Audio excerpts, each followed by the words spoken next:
the godlike beam so bright I gave birth to, back to attract to, heart so full of, make you wanna pull your trigger and get rid of. Shiny ball militant head like Lou Gossett, he's walking with the shining lamp of knowledge.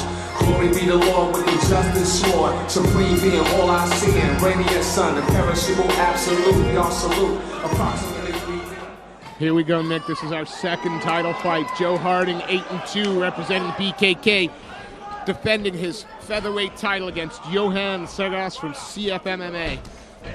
As you pointed out, SEGAS is built rather like a brick you-know-what for 145 pounds. He came walking out, and I thought, holy cow.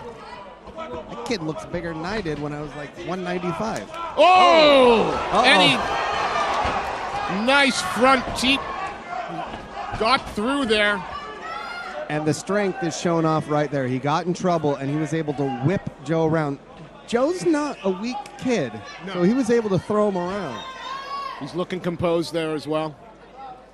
Johan had taken that teep to the face and then followed up by that right, and it looked like it stunned him, but this gives him a great opportunity to clear those cobwebs out. Nice wide stance by Harding, not allowing SEGAS to get those hands together. This might be another one of the bullying to get the takedowns if necessary. So we're back to the center. Joe is all about the excitement and the unpredictability, so this is where he likes to thrive. Johan throwing the high kick as well. Harding again looks like he's got just that little bit of reach, little bit of size. Just taking some tape off the glove. Oh, touch gloves and a leg kick. Never a fan of the touch gloves and then throw a punch or a kick. Straight afterwards. Yeah. I mean, it's legit. It's the same thing as a ref saves the fight, so go until the ref stops you. But Harding a little shuck and jive there. A little bit showboating. The problem behind it is it looks like Johan can hit probably pretty hard. Yeah, you don't want to leave your chin in the wrong place. Fighting with your hands down or... Oh, nice overhand right there, and he mugs a little bit to the audience. He mugs to the audience, but Johan just took it. It landed, and he just looked at him like, that's all you got? Hardy now a little bit, I wouldn't say flustered, but it looks like he's getting more serious. Yeah. It's not dancing around as much, not showboating as much. So that's coming again from that CF MMA team, and hard to research, hard to prepare for guys like this. Yeah. Johan, he's still cleaning the cobwebs out, and you can see it because he's still trying to get that footwork back down, trying to get that head movement going again. And Joe, obviously, landing that punch and having him not show anything. Now he goes back to the showboat. Oh, nice spin kick to eyes. Oh, we're getting a bit corner out of him. The round ends with a lot of showboating. Johan didn't bite, though. No. If I'm in Johan's corner, I'd tell him the next time that Joe drops his hand, be aggressive. Yeah. Go after him. If I'm in Joe's corner, I'd tell him, knock that crap off, go out there and win the fight. I know you want to be a superstar and you want to be, You do that after you've won. Exactly. You don't celebrate beforehand. Johan took quite a few shots in that round. Rocked early with that teep, but he was able to come back. This should give him enough time to truly clear those cobwebs out, and we'll probably see how he was at the very beginning of the first round, now into the second. Joe, on the other hand, just needs to control the distance, strike at range. Is he going to get told by his corner for the showboating, you think? Is that the sort of thing, Mason, or as long as he's happy, it don't matter? Knowing Mason, I'll just say Joe's lucky I'm not in his corner. Fair enough. That's all I needed to hear. Yeah. Here we go. I think the announcers would have been able to hear what I was saying to him. He doesn't even want to touch gloves. Doesn't want to touch gloves. No. Well, last time he touched gloves, he had a leg kick. Exactly. About half a second afterwards. And Johan, You can tell that the cobwebs are completely cleared now, and he's coming out. He's throwing straight punches, nice and light on his toes, attacking. Joe's just elusive. One of the unpredictability parts of Joe is that he is very elusive. He doesn't take a lot of damage because he's hard to hit. He's hard to get a hold of. Counted there. Oh! You can't. It's almost like he hypnotizes him for a second, and you kind of can't believe he's doing it. And it gives him the second to get out of dodge. Yeah. He's thinking. And I said it a few fights before. When you think in a fight, you end up losing. Don't think, just react. If he stops and puts his hands down, attack him. You've taken a few punches from him already, so you know that, okay, my chin can handle most of these punches. Oh, it's a big leg kick, and he felt that one. Yeah, because it's already bruising. You can see the redness turn to blue almost instantly on that leg kick. That's going to slow down his footwork. That's going to give Joe the opportunity to move around a bit more. If I'm in Joe's corner, I'm screaming at him, telling him to go to that leg again. On Johan's corner, I'm telling him to close the distance. He doesn't like that at all. No. He's chopping him down with those kicks. Well, in Johan's corner, I'm telling him close the distance and try to get this thing to the ground. Let's see what Joe does off of his back.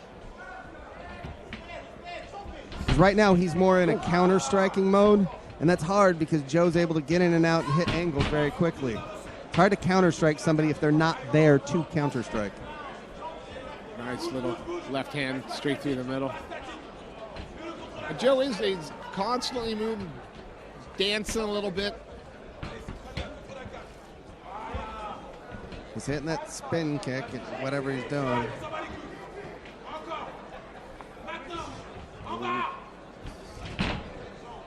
Uppercut to Superman punch, both a bit short. One thing is John's having problems gauging his distance. Yeah. Even on his range when he's trying to throw out that jab, he's not able to gauge the distance. Oh. And I thought for a second there that he wasn't putting a whole lot down on that lead leg. When he gets a chance, he's kind of lifting that off the ground a bit. Yeah, he's definitely favoring that lead leg.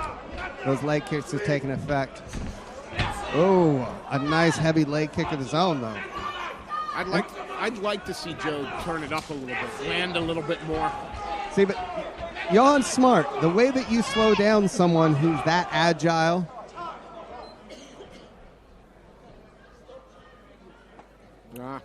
Warning now for extending the fingers. Exactly. The new unified rules. Hands up, fingers towards the ceiling. 10 seconds left. So again, a lot of showboating by Joe in this second round. I wouldn't say effective striking, as not a lot of it's landing. Johan was towards the end of that second round was smart. He was going after the leg kicks to try to slow him down. Landed 3 or 4 of them. That's what you need to do to stop somebody who's that elusive and that jumping in and out. You got to make sure that you're taking out that base, that lead leg.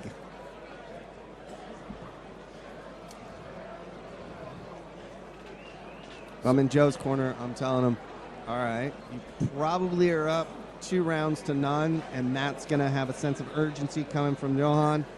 Don't get flashy. Don't, take him lightly. Don't drop your hands. Let's go out there and let's win this fight.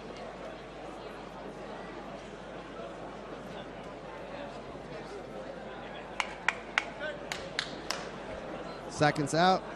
Getting ready for the 3rd and final round of this title fight.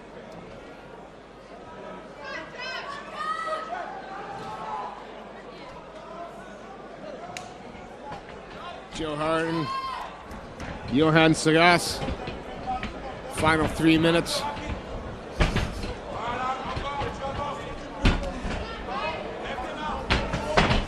Ooh, Joe with a high kick that lands and then a jab to follow it up. Again with the jab. This always sinks! And that's exactly what I said is Unbelievable! You don't do that kind of stuff. Ends up getting pain for it. And SEGAS just waited. Wow. That kick he set it up by just waiting for Joe to do something. And then there was some viciousness in the ground and pound that followed. Yeah, he definitely did come after him with a lot of anger, and it was probably the showboating. Yeah. But the thing behind it is this one is, look, you don't stop fighting until the referee stops you. That's what you're told. That's the way it is, you know. And it's always, for me especially, it's sad when I see somebody that I've coached that takes a knockout like that. You know, personally, it doesn't make me feel very well to see that. But I can't say anything about Johan as far as what he did, because he did exactly what you're supposed to do. You know. I hate to say, I'm guessing the next message that this young man gets at training is, you don't get to do that anymore. Well, I mean, that's part of his style, and I get that. He's flashy, he's unpredictable, he really is.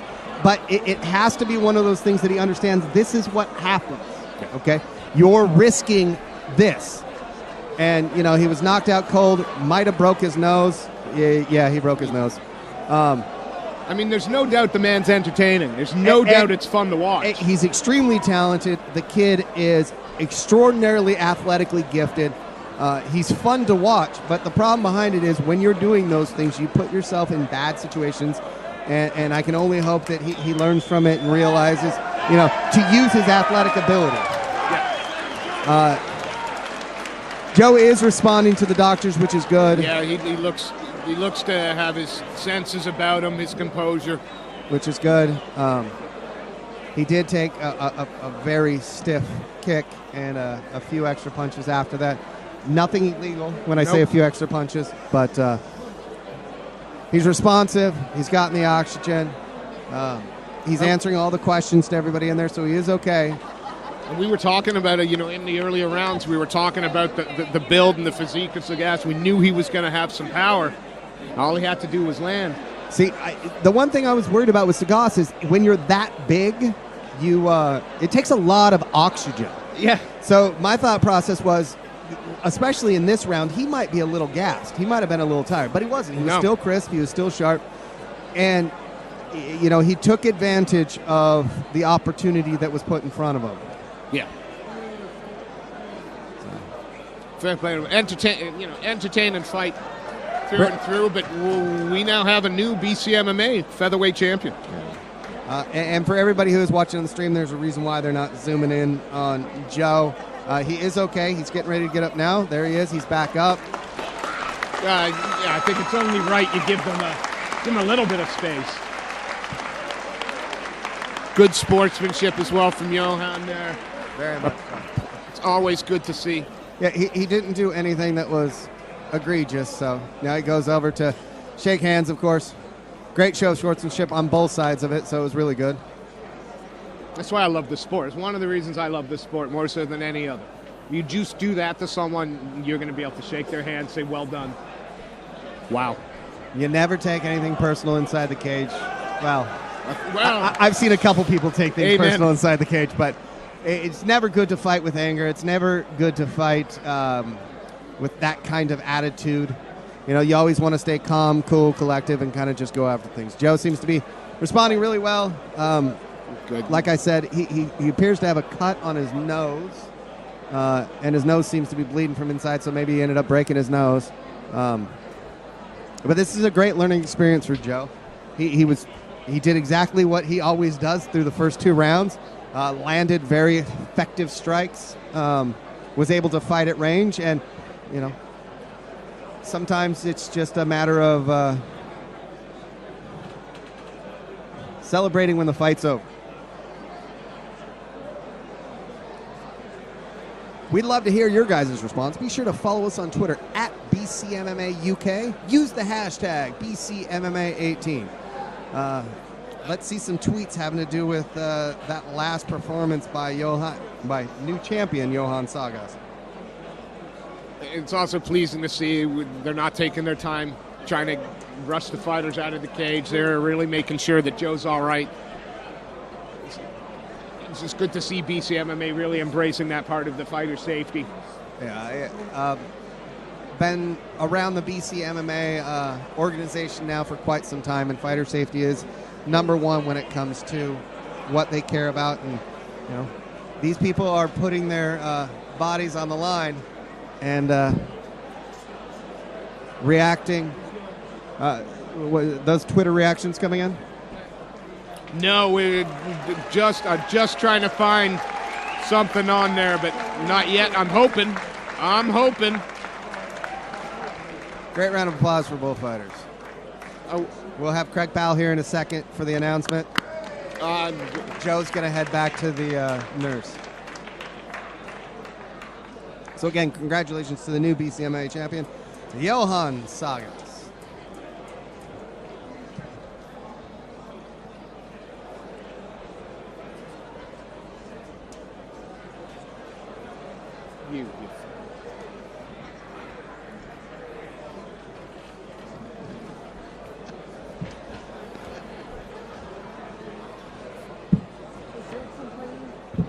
Now we'll head it up to Craig Powell for the announcement.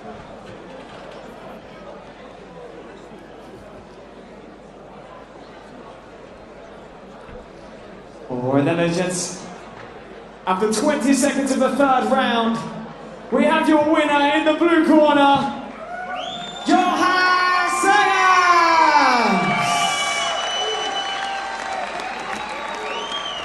And there, folks, your new BCMMA featherweight champion, amateur from CFMMA. He was in trouble early in that first round, was able to weather the storm, came out and had a very competitive second round, and that third round just took advantage of... He took advantage of the opportunity that was given to him.